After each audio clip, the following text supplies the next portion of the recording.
नमस्कार दोस्तों, स्वागत है आपका इतिहास की ऑनलाइन कक्षा में। उम्मीद है आप सब लोग अच्छे होंगे, बढ़िया होंगे और अच्छे से अपनी तैयारी कर रहे होंगे। तो हम वैदिक सभ्यता पढ़ रहे हैं और आज वैदिक सभ्यता का जो आगे का हिस्सा है वो आपको कराया जाएगा। तो हम वैदिक सभ्यता में हम चल रहे थे कि जो वैदिक सभ्यता है उसके जो संस्थापक हैं वो आर्य लोग थे।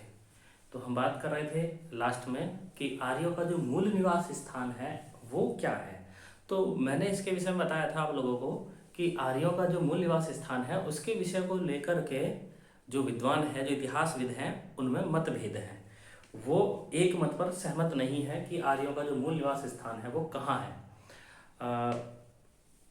जो मैक्स मुलर हैं उन्होंने मध्य एशिया को आर्यों का मूल निवास स्थान बताया है और जो भारतीय हैं बाल गंगाधर तिलक उन्होंने उत्तरी ध्रुव को यानी आर्कटिक प्रदेश को आर्यों का मूल निवास स्थान बताया। वहीं जो गंगानाथ झा हैं वो कहते हैं कि ब्रह्म ऋषि देश आर्यों का मूल निवास स्थान है। वहीं दयानंद सरस्वती कहते हैं कि तिब्बत आर्यों का मूल निवास स्थान है। तो ये विभिन्न विद्वान हैं जिनके अनुसार आर्यों के जो मूल निवास स्थान है वो अलग अलग हैं।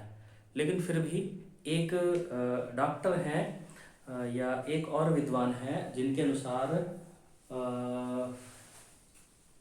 अविनाश चंद्र दास, जिनके अनुसार सिंधु सभ्यता सॉरी जो आर्य हैं उनका मूल निवास स्थान है वो सप्त सैंधव प्रदेश है। ये आपका शायद रह गया था, इसको आप लोग नोट कर लेंगे। डॉक्टर अविनाश चंद्र दास, डॉक्टर अविनाश चंद्र दास, इनके अनुसार आर्यों का जो मूल निवास स्थान है वो सप्त सैंधव प्रदेश है। सप्त सैंधव प्रदेश है। आर्यों की जब भी बात होगी तो सप्त सैंधव प्रदेश का नाम अवश्य लिया जाएगा। आर्य विशेष रूप से जिस स्थान पर रहे उसको सप्त सैंधव प्रदेश कहा जाता है। सप्त सैंधव इसलिए क्योंकि सैंधव का मतलब है यहाँ सिंधु नदी, सिंधु और उसकी सहायक नदियाँ और सरस्वती, सिंधु और उसकी 5 सहायक नदियाँ और सरस्वती, यानी ये लगभग 7 नदियाँ हैं जिनके क्षेत्र में आकर के आर्य लोग बसे थे या जिन्होंने आर्य संस्कृति की स्थापना की थी। इसीलिए इस क्षेत्र को सप्त सैंधव प्रदेश कहा जाता है। तो डॉक्टर अविनाश चंद्र दास, इनका मानना है कि आर्यों का जो मूल निवास स्थान था वो सप्त सैंधव प्रदेश ही था। तो इसको आप आर्यों के मूल निवास स्थान में जहां भी आपने लिखा है वहां पर आप ऐड कर लेंगे। अब हम आगे बढ़ते हैं और जानते हैं कि आर्यों ने और क्या क्या किया है। तो अब हम सबसे पहले आर्यों के भौगोलिक विस्तार की जानकारी लेंगे कि आर्यों का जो सभ्यता थी उसका विस्तार कहाँ से कहाँ तक था। जिस तरह से सिंधु घाटी सभ्यता का विस्तार उत्तर में मांडा, दक्षिण में दैमाबाद, पूर्व में आलमगीरपुर मेरठ और पश्चिम में सूद कांगीडोर यानी समुद्र का मकरान तट, बलूचिस्तान पाकिस्तान का प्रांत, वहां तक सिंधु सभ्यता का विस्तार था। उसी प्रकार से अब हम देखेंगे कि वैदिक सभ्यता का जो भौगोलिक विस्तार है वो कहाँ से कहाँ तक है। तो आप लोग हेडिंग डालेंगे सिंधु सभ्यता का भौगोलिक विस्तार या केवल भौगोलिक विस्तार। भौगोलिक विस्तार यानी सिंधु सभ्यता के जो लोग थे वो कहाँ से कहाँ तक रहा करते थे या कहाँ से कहाँ तक सिंधु वैदिक सभ्यता फैली हुई थी। चलिए लिख लेते हैं। इसके भौगोलिक क्षेत्र को सप्त सैंधव कहा जाता है। लिख लेंगे आर्य सभ्यता के क्षेत्र को सप्त सैंधव, सप्त सैंधव इस शब्द को आपको ध्यान रखना है, ठीक है। आर्य सभ्यता के क्षेत्र को सप्त सैंधव कहा जाता है। सप्त सैंधव को देखेंगे आप, सप्त सैंधव का अर्थ है 7 नदियों का क्षेत्र, या ऐसे कह सकते हैं किस ऐसे भी कह सकते हैं या करके, या सिंधु और उसकी 5 सहायक नदियां और सरस्वती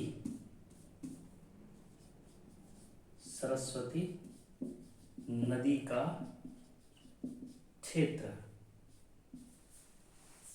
जो सप्त सैंधव क्षेत्र है या सप्त सैंधव जिसको कहा जाता है, इसका अर्थ है 7 नदियों का क्षेत्र। या ये कह सकते हैं कि सिंधु और उसकी 5 सहायक नदियां और सरस्वती नदी। तो देखिए 7 नदियां हो गई। पहला सिंधु, उसकी 5 सहायक, 5 और 1 6, और एक हो गई आपकी सरस्वती।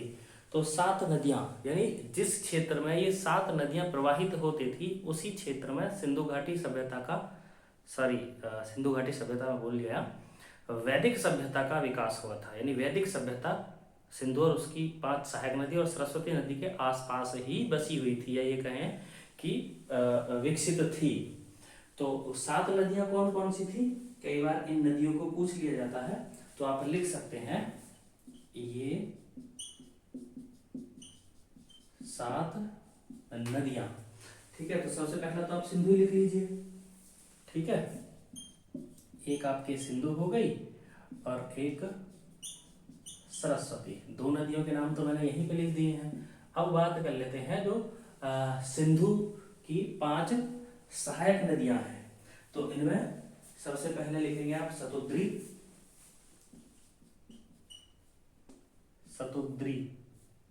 सतुद्री कहें तो ये पुराना नाम है, वर्तमान नाम है सतलज। अगला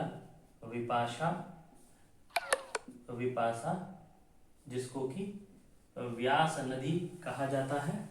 ठीक है, नेक्स्ट नाम है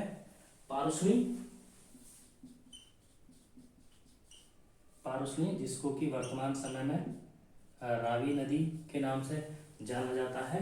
रावी के नाम से, यानी कि 3 नदियां हो चुकी हैं, समुद्री, विपाशा, पारुष्णी, और अगली है वितस्ता और झेलम। वितस्ता, ठीक है, वितस्ता को ही झेलम नदी कहा जाता है। वितस्ता, ये झेलम नदी का पुराना नाम है वितस्ता। ठीक है, एक नदी है, एवं करके लिख लेंगे, एवं अस्कनी, ये वर्तमान समय में चेनाब नदी है। चेनाब नदी का पुराना नाम है, इसको भी आप लिख लेंगे। आप लोग इन नदियों के आधुनिक नाम और पुराने नाम दोनों ही याद कर लेंगे, क्योंकि दोनों ही मैचिंग में पूछे जाते हैं और विभिन्न 1 दिवसीय प्रतियोगी परीक्षाओं में भी पूछे जाते हैं और बड़ी बड़ी परीक्षाओं में भी इनके मैचिंग के प्रश्न पूछ लिए जाते हैं। एक तरफ पुराने नाम, एक तरफ नए नाम दे दिए जाते हैं और कहा जाता है कि मैचिंग में इनको मिलाइए, या निम्नलिखित में से कोई एक गलत है, बताइए कौन सा है। तो इसलिए इनके नाम याद रखने जरूरी है। तो आप ध्यान रखेंगे कि सप्त सैंधव प्रदेश की जो 7 नदियां हैं, जिन नदियों के आसपास कर सिंधु वैदिक सभ्यता विकसित थी या फैली हुई थी या स्थापित थी, वो कौन कौन से? तो पहला सिंधु, दूसरा सरस्वती, तीसरा सतुद्री या सतलज, चौथा विपाशा या व्यास, पांचवा पारुष्णी या रावी नदी, छठा वितस्ता या झेलम, एवं 7वां अस्कनी या चेनाब नदी। ये 7 नदियां थी जिनके विस्तृत क्षेत्र में या जिनके बहाव क्षेत्र में वैदिक सभ्यता विकसित थी। आगे बात कर लेते हैं। आर्य लोग हिमालय को हिमवंत कहते थे। आर्य लोग हिमालय को हिमवंत कहते थे।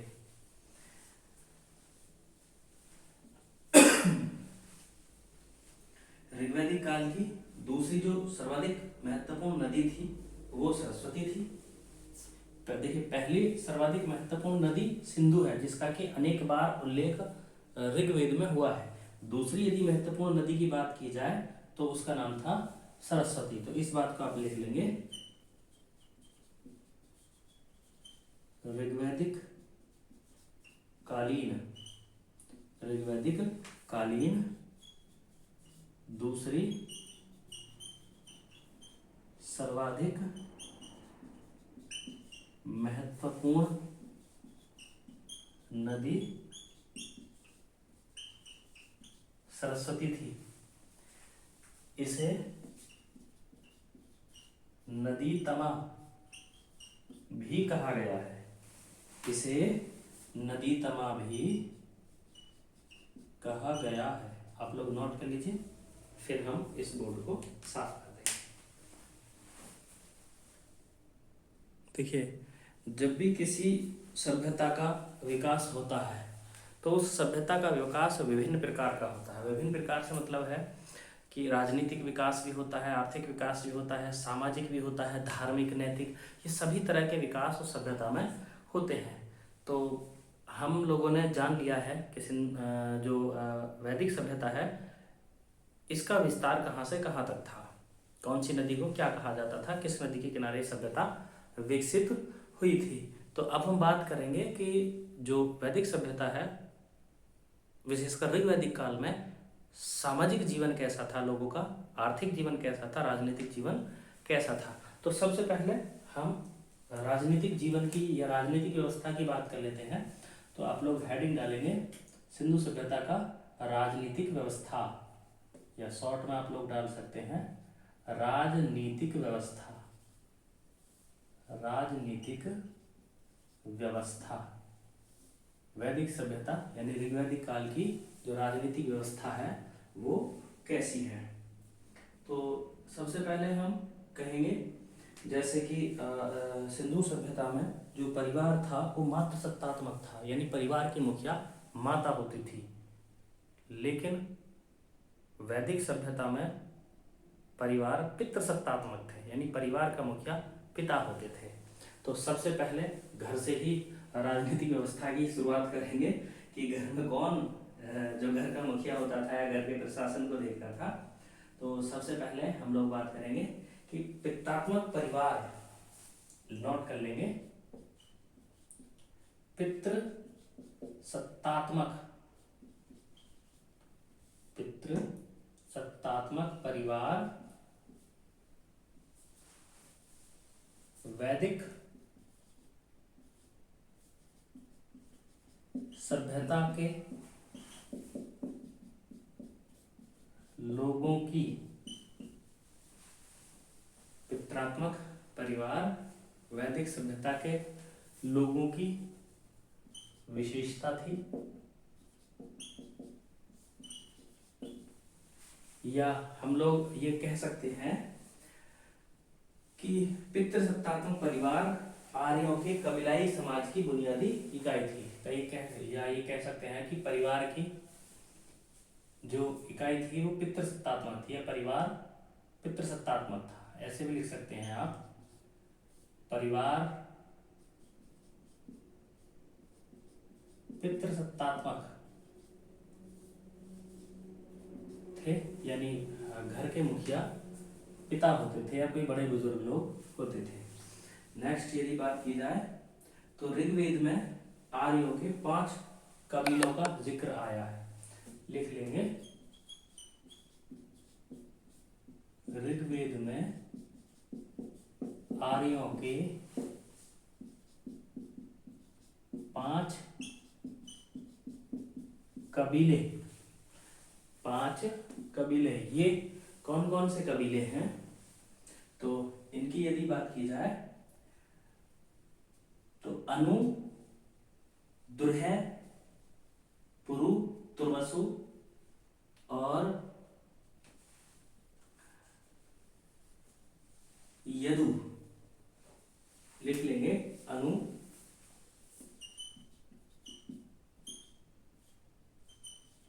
दुह्य, पुरु, तुर्वस,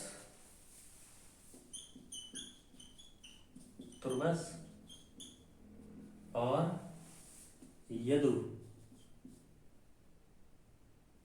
ऋग्वेद में आर्यों के 5 कबीले अनु, दुह्य, पुरु, तुर्वस और यदु का उल्लेख मिलता है। यानी आर्यों के 5 कबीले थे जो कि ऋग्वेद में उल्लेखित हैं या इनका वर्णन ऋग्वेद में मिलता है। ऋग्वैदिक काल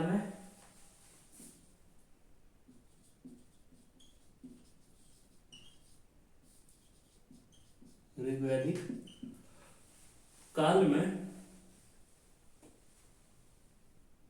ग्राम, विश्व और जन ये उच्चतर इकाई थे। ग्राम, विश्व और जन ये प्रशासन की उच्चतर इकाई है।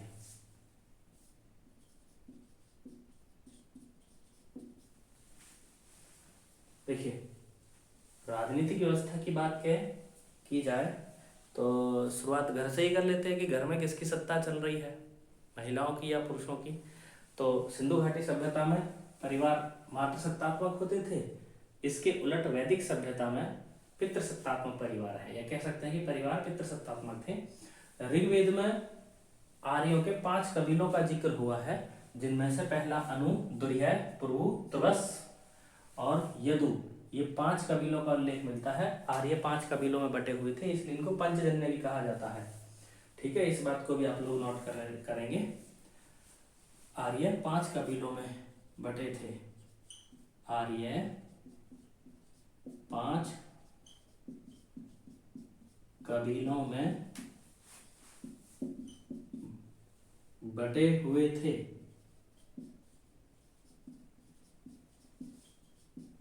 इसलिए इन्हें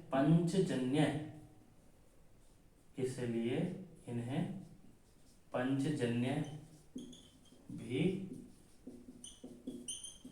कहा जाता है। तो ये जो 5 कबीले थे वो यही है, अनु, दुर्य, पुरु, तुर्वस और यदु। इनको आप लोग याद कर लेंगे, ये पूछे जाते हैं। और इस तरीके से प्रश्न पूछा जाता है कि निम्नलिखित में से कौन एक आर्यों का कबीला नहीं था। तो 3 तो आपको इसमें से सही दिए जाएंगे और एक कोई भी गलत ऐड कर दिया जाएगा, या ये 5 कबीले देकर के पूछ लिया जाएगा निम्नलिखित में से कौन सा भिन्न है। 3, 4 एक जैसे होंगे, बाकी सब अलग अलग कर दिए जाएंगे। आगे यदि बात की जाए तो ऋग्वैदिक काल में जो ग्राम है, विश्व है, जन है, ये उच्चतम इकाई थे या उच्चतर इकाई थे प्रशासन की। ग्राम संभवतः कई परिवारों के समूह को कहते थे। यदि ग्राम की बात की जाए कि ग्राम कैसे होते थे, तो ग्राम संभवतः कई परिवारों के समूह को कहते थे। ठीक है, ग्रामीणी ग्राम का मुखिया होता था। जैसे परिवार में मुखिया होते हैं पिताजी या माताजी, ऐसे ही गांव का उस समय मुखिया ग्रामीणी कहलाता था।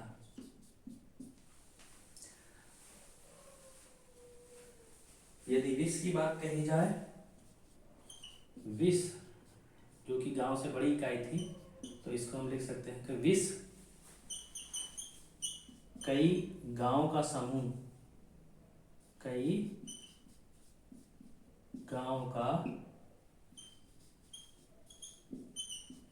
समूह होता था। विश्व के अधिकारी को विश्वपति, जैसे नगर अध्यक्ष होता है, ऐसे ही कई गांवों का समूह विश्व कहलाता था, और विश्व का जो अधिकारी होता था उसको विश्वपति कहा जाता था। तो आप इसको लिख लेंगे कि विश्व के अधिकारी को विश्वपति कहा जाता था।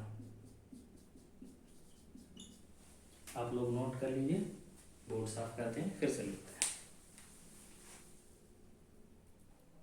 2 प्रशासनिक इकाइयां ग्राम और विश आपने देख ली है।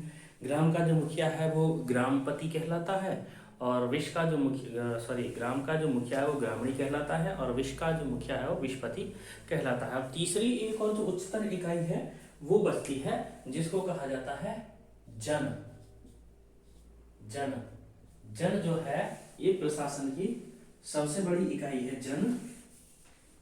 और यदि जन की बात की जाए तो अनेक विषयों का समूह जन होता था, या ये कह सकते हैं कि अनेक विषय मिलकर जन का निर्माण करते थे, या जन का निर्माण करते थे। यानी जैसे कई परिवारों का समूह ग्राम कहलाता था और कई ग्रामों का समूह विश्व कहलाता था, उसी प्रकार कई विश्व मिल करके जन का निर्माण करते थे, जो कि प्रशासन की सबसे बड़ी इकाई होती थी। ठीक है, आगे लिखेंगे जन का मुखिया। जन का मुखिया जनपति या राजा कहलाता था। जनपति या राजा कहलाता था। अनेक विश्व मिलकर के जन का निर्माण करते थे, और जन का जो मुखिया है वो राजा कहलाता था। इसी क्रम में ऋग्वेद में हमें देश या राज्य के लिए राष्ट्र शब्द का प्रयोग मिलता है। तो आप इसमें लिख लेंगे देश या राज्य के लिए, राज्य के लिए ऋग्वेद में राष्ट्र शब्द का उल्लेख मिलता है।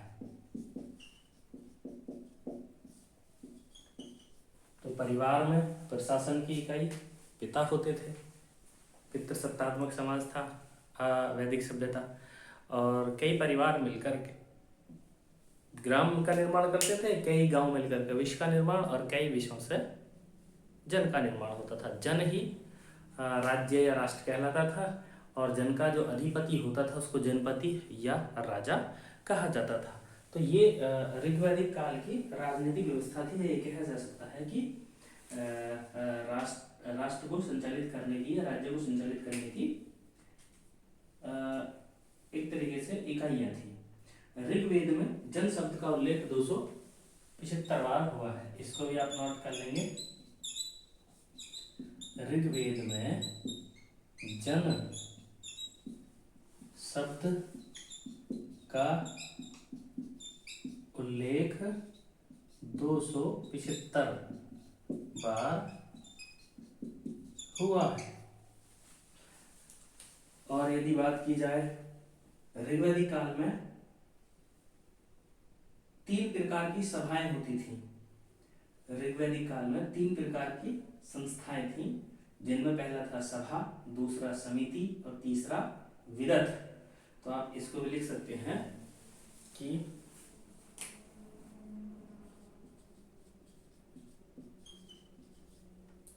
ऋग्वैदिक काल में 3 संस्थाओं का उल्लेख मिलता है। 3 संस्थाओं का उल्लेख मिलता है जो प्रशासन के कार्यों, जो प्रशासनिक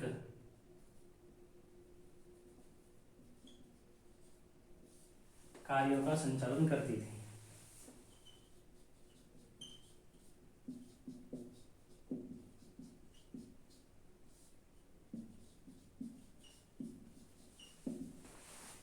ये 3 इकाइयां कौन कौन सी थी, तो आप देख लें। 3 संस्थाएं,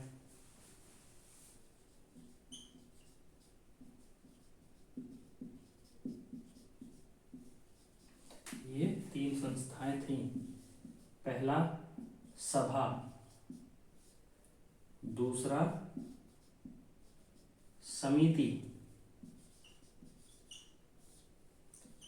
तीसरा विदत सभा और समिति, इन दोनों को ही संयुक्त रूप से प्रजापति की पुत्री कहा गया है, जो प्रशासन का कार्य देखती थी। तो वर्तमान इस वीडियो में इतना ही। आगे की कक्षा नेक्स्ट वीडियो में होगी। अभी के लिए थैंक यू, धन्यवाद।